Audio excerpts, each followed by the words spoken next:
Hordoftoota Uffeeyyotabii akkam jirtu? Nageenyi isiniif haa baay'atu.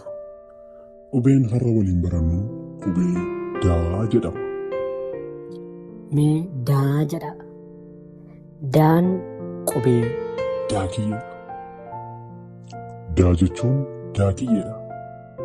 daakiyyeen bineensa bishaan keessa jiraattu.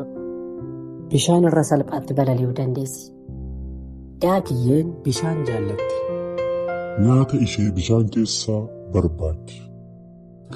Yeroo baay'ee daakiyyeen bishaan irraa soota daakti. Yeroo tokko tokko immoo Bishaan keessa seentee nyaata qabatti. Daakiyyeen ijoollee ishee waliin jiraatti.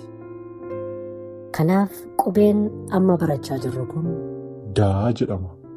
Daan daakiyyee bakka bu'a.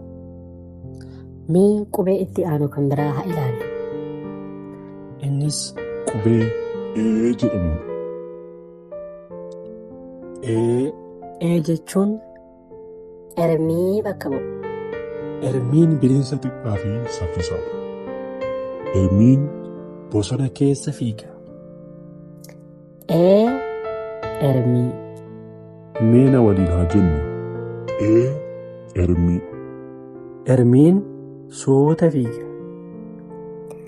Hordoftoota keenyaa qubeewwan afaan Oromoo sirriitti barachuu yoo barbaaddan Keessumaa daa'imman keessan barsiisuudhaaf namoonni biyya ambaa fi biyyoota garaagaraa jirtan Uffeeyyotabii sabiskiraayib yoo gootan bu'aa olaanaa argattu.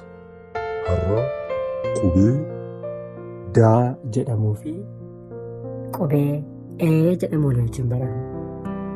daan daakiyyee bakka bu'a. Een Ermii bakka bu'e. Galatoomna.